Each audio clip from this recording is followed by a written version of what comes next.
الرحمن الرحيم. اهلا وسهلا اصدقائي الاعزاء في قناتي محمود المصري للصيانه الكهربائيه. واليوم ان شاء الله هنبدا درس جديد وهو طريقه تركيب فيشه النت او باريزه النت مع طريقه عمل كابل الار جي. وان شاء الله يكون شرح مبسط لكل اصدقائي المبتدئين في مجال الكهرباء، لاني بيسأل بعضهم عن طريق تركيب فيشة النت او ما بيعرفش، رغم ان هي موجودة بطرق متعددة على صفحات من اصدقائي الكهربائية على اليوتيوب، وكل واحد بيقدمها بطريقة معينة او بشرح معين، رغم ان هي طريقة واحدة، بس هو بيختلف من فني لفني عن طريق الشرح وطريقة التوصيل. وإن شاء الله أكون عند حسن ظنكم في طريقة التوصيل والشرح، يكون مبسط لكل صديق فني مبتدئ، وأكون إن شاء الله عند حسن ظنكم في التركيب. وإن شاء الله هنتعرف على الأدوات المستخدمة معانا في طريقة الشرح ليكم. أولا هيكون معايا باريزة النت اللي هي الفيشة، تمام، وهيكون معايا جهاز اختبار، وهيكون معايا صدادتين وشاسيه، وهيكون الادوات المستخدمه هيكون معايا قصافه، وهيكون معانا المفك، وهيكون معانا ان شاء الله برضو مكنه الار جي والمكبس. وفي المكبس عامه يعني هو بيختلف الشكل دهوت، وفي برضو دي بتيجي المكبس بتاع مكنه الار جي. فانا يعني عن نفسي انا بحبذ ان انا اشتغل بالمكنه بتاعتي. ان شاء الله هنبدا ونقول على بركه الله، وتعالوا نشوف طريقه التركيب. هنبدا ان شاء الله على بركه الله ونقول بسم الله الرحمن الرحيم. هنقشر الكابل بتاعنا. هنلاحظ ان هو في الكابل بتاعنا بتاع النت هنلاقي ان احنا عندنا الكابل مكون من 8 اطراف، وكل طرفين متشابهين مع بعضهم. يعني بالمثال هنلاقي عندي هنا هو في الكابل اللي هو ابيض برتقاني وبرتقاني، هنلاقي ابيض ازرق وفرده زرقاء، وهنلاقي عندي هنا هو ابيض اخضر والفرده الخضراء بتاعته، وابيض بني. هنيجي هنا هو عشان نعرف طريقه تركيبها. هنلاحظ هنا هو ان احنا هنجيب الفيشه، هنلاقي هنا هو عندي الوان وعندي حرفين، عندي حرف الاي وعندي حرف البي. فاحنا مش عارفين هنشتغل على الاي ولا على البي، وده في معظم الفنيين الجداد طبعا ما يعرفوش هيشتغل على الاي ولا البي. فاحنا ان شاء الله هنشتغل على البي، لان هو ده النظام المتواجد في مصر ان شاء الله. وهنبدا طريقه التركيب.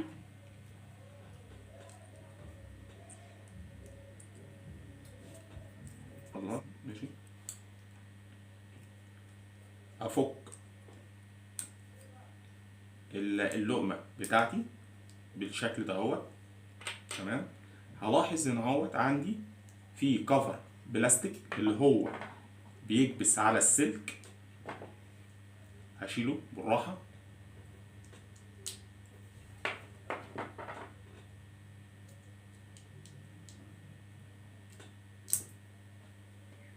تمام. والاقي عندي هنا هو السنون اللي هتتحط فيها الكابل بتاعي. هنبدا انا عندي هنا هو طريقه حلوه قوي وسلسه. طيب هركبه ازاي؟ هقول لك انا هركبه ازاي. هتيجي هنا اهوت، لو هتلاحظ هتيجي هتلاقي هنا ارقام. يعني عندي هنا هيبقى اول طرف ابيض برتقاني، تاني طرف هيبقى عندي البرتقاني، تالت طرف ابيض هنيجي هنا اهوت 3 هيبقى ابيض اخضر، هيجي هنا اهوت 4 ازرق، هنيجي تاني 5 ابيض ازرق، وهنيجي على 6 هنلاقيه اللون الاخضر، و7 هنلاقيه ابيض بني، و8 هيبقى بني. هعمل ايه؟ هجيب ورقه وقلم ونكتب الخطوات دهيت. فانا طبعا مجهزها، تمام. وان شاء الله هنبدأ الشرح. هاجي هنا اهوت، همسك السلك بتاعي واخده اكويه بالطريقة ديت، افرده كده اهوت،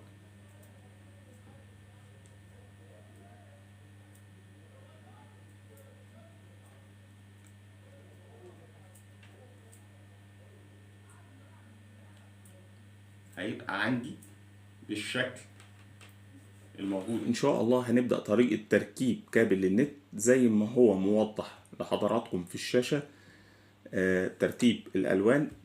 وهنبدأ بأول فرد في الكابل بتاعي، وهيكون اللون ابيض برتقاني. همسك كده اهوت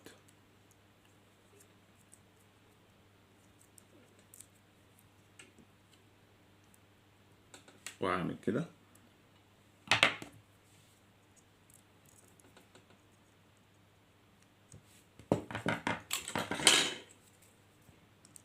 ونيجي بالشكل ده كبست اول طرف. هنيجي للطرف التاني وهناخد الكابل بتاع اللون البرتقاني وهنحطه برضو بالشكل ده،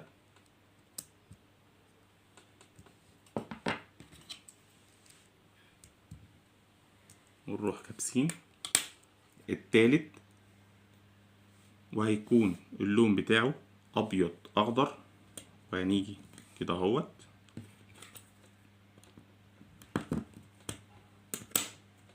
بالشكل ده. رابع لون هيكون معايا الطرف الازرق اللي هو دهوت،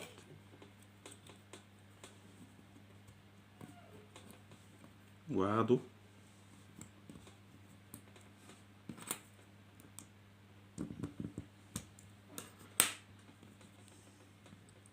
بعدي هاخد اللون اللي بعده، هيكون رقم 5 وهيكون ابيض ازرق.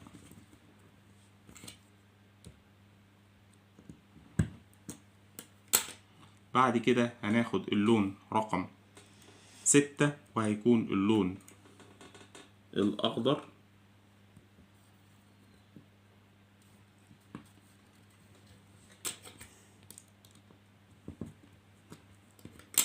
بعد كده اللون اللي يليه هيكون رقم 7 وهو ابيض بني.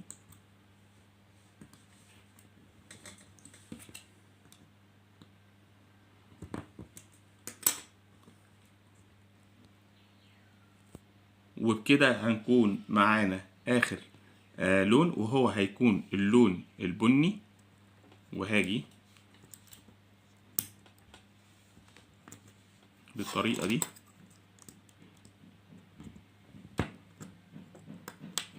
تمام. هاجي بعد كده اهوت هلاقي عندي هنا اهوت الزيادات دهيت، ان انا ابتدي اقصها زي ما انتوا شايفين، واحاول ان مفيش طرف يلامس الطرف التاني بحيث ان هو ما يقطعش الاشارة. هنيجي هناخد الكفر البلاستيك اللي هو بيقوم بعملية القفل بالشكل ده. هو كده هنيجي ناخد البريزة بعد ما خلصنا هنقفل الوش بتاعها بالشكل ده تمام زي ما انتوا شايفين.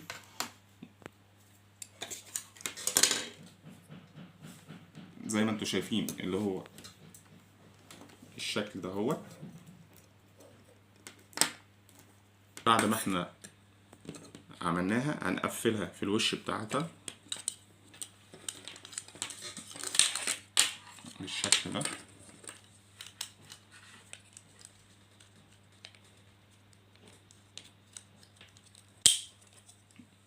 هنيجي هنجيب الصدادتين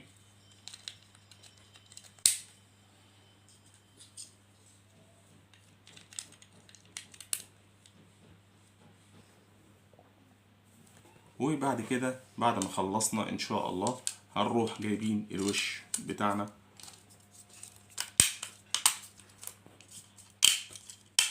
يبقى بالطريقة دي واكنه متركب في الحيطة بالشكل ده.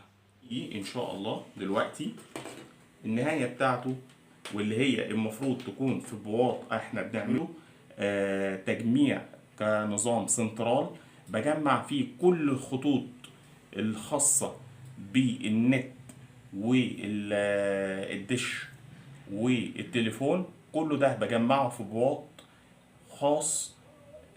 هو بيبقى بواط حوالي 20 في 20، ده انا بعمله زي نظام سنترال. ده عندي كده، دي هنقول ان هي البداية المتواجدة داخل الغرفة، او في كل غرفة انا باخد سلك نت وبرميه على البواط دهوت، ومن خلال البواط دهوت بيكون عندي اطراف لكل غرفة، وكل غرفة انا برقمها ببيبر تيب. بقول مثلا الغرفة دي رقم 1، يبقى هناك 1، وعندي الكابل بسميه رقم 1، بحيث ان انا عارف كل غرفة الكابل بتاعها فين، بحيث لا قدر الله لو في عطل في سلك من الاسلاك المتواجده في كل غرفه او في غرفه معينه ما فكش او ما شيلش اي سلك كده وخلاص، لا ابقى عارف الترقيم بتاعه ازاي. هنبدا دلوقتي طريقه عمل الار جي، بحيث ان الار جي دهوت ان انا هاخده هركبه الطرف بتاعه اللي هيخش على الراوتر على طول، بحيث ان هو هيقوم بعملية تغذية اللقمة او فيشة النت. تمام، وهتكون جاهزة ان شاء الله معانا.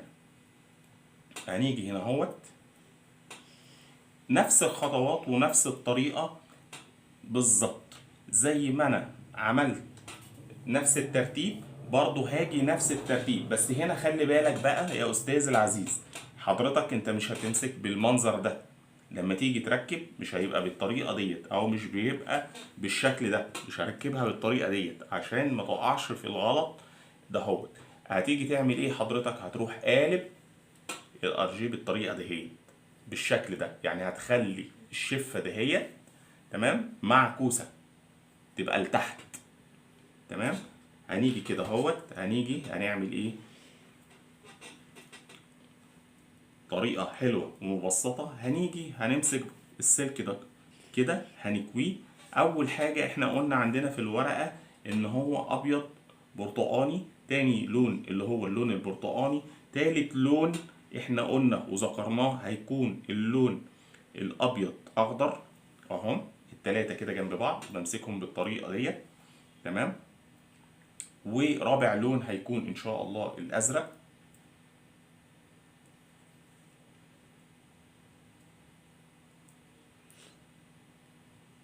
بالشكل ده اهو اللي انتوا زي ما انتوا شايفينه.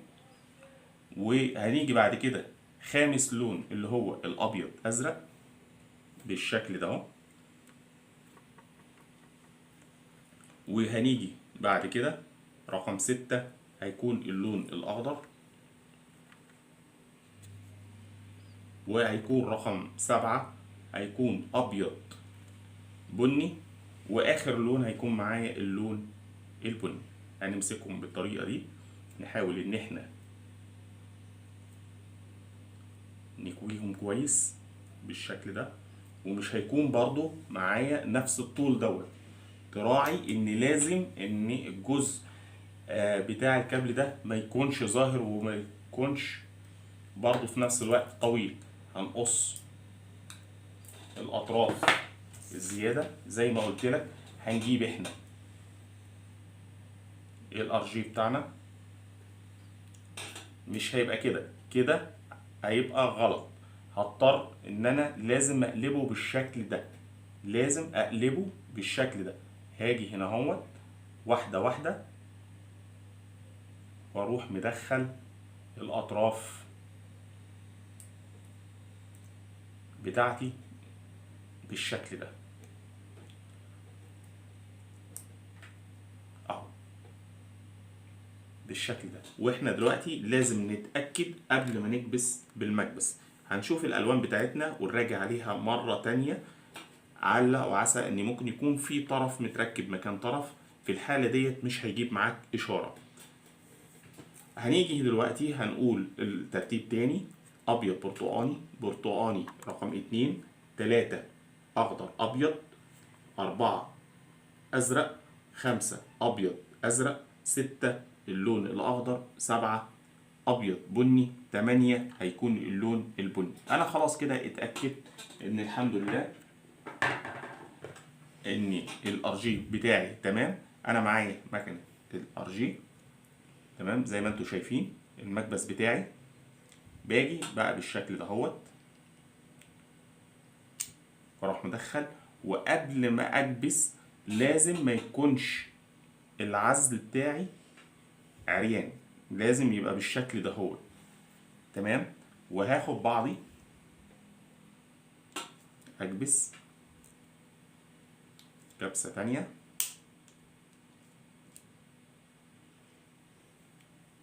هيبقى بالشكل ده اهو تمام. دلوقتي احنا كده خلصنا تمام. بس احب اوجه حاجة لزملائي الفنيين، ان الجهاز ده اللي هيكشف لنا الشغل بتاعنا اتعمل بطريقة سليمة ومضمونة ولا لا. وانا بنصح بكل فني مبتدئ وكل فني من زملائي في المجال شغال في مجال الكهرباء، ان لازم يكون معاه الجهاز اللي هو بتاع النت، ان هو يشوف وصلاتي سليمه ولا لا.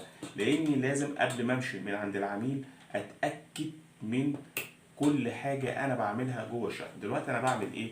ده المفروض الطرف اللي هو موجود في غرفه النوم، وده كبدايه، وده النهايه اللي موجود المفروض عندي في البواب بتاعي اللي هو السنترال، بحيث ان اكني بالظبط الجهاز بتاع الراوتر، اكني انا بدخله على الراوتر مباشر، بحيث ان هو يديني النت. طب اعمل ايه بعد كده؟ هاجي هنا بركب طرف هنا. بالمناسبة انا جايب كابل جاهز تمام. وهاجي اعمل ايه؟ هاجي هنا في الطرف اللي في اوضه النوم، بروح حاطط له كده. اصبح ان انا قفلت الدايره بتاعتي. هنيجي هنا بالنسبه للجهاز ده، الجهاز ده بيشتغل على سرعتين: سرعه بطيئه وسرعه عاليه شويه. هنبدا نقول بسم الله الرحمن الرحيم اهو. هنيجي هنا 1 مع 1 اهو بالشكل ده، 1 2 3 تدريجيا اهو كده. انا شغلي هنقول اسرع او ابطأ بالمنظر اللي انتوا شايفينه دهوت. 1 2 3 4 5 6 7. دي مش موجودة معانا او ما بتتحسبش اساسا في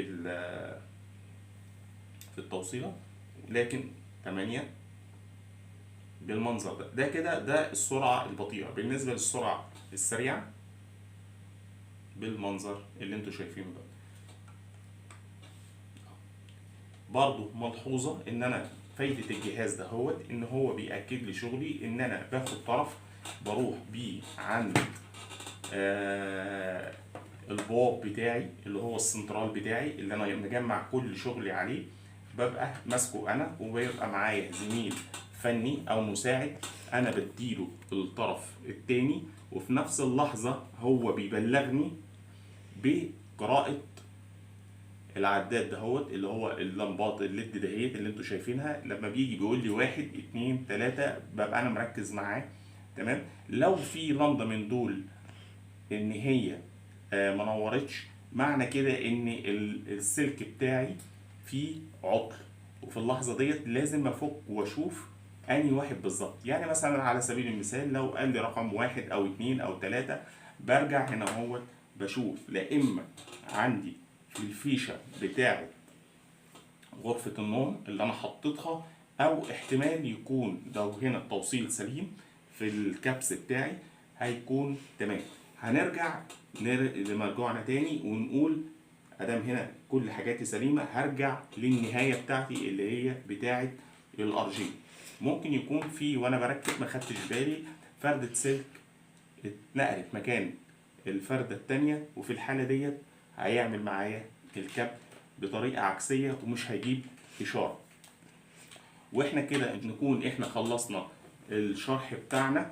وهاجي هنا اهو تمام، هروح فاكك كده، هنمثل بالظبط اكن ده الراوتر بتاعي تمام، وده اللي هيجي من البواط، ال20 في 20 اللي انا عامله كسنترال، بحيث ان انا اثبت الراوتر في المكان ده هو اللي جنب البواط او تحت البواط الراوتر احطه تمام. بس انا بفضل ان انا بحط الراوتر بتاعي فوق البواط مباشرة، بثبته زي البرواز بالظبط. وبقى اكن ده هنقول الراوتر بتاعي تمام، وهيكون بالمنظر دهوت. وهاجي هنا اهوت انا هقفل الوش بتاعي، وهيكون بالشكل النهائي الجميل دهوت. وان شاء الله اكون عند حسن ظنكم، ويا رب يجعله في ميزان حسناتي. نكون انهينا حلقتنا، ويا رب اكون قدرت ان انا ابسط في شرحي. ولو عجبكم الفيديو يا ريت تدعموني بلايك وشير واشتراك وتفعيل الجرس ليصلكم كل جديد. مع تحياتي اخوكم محمود المصري.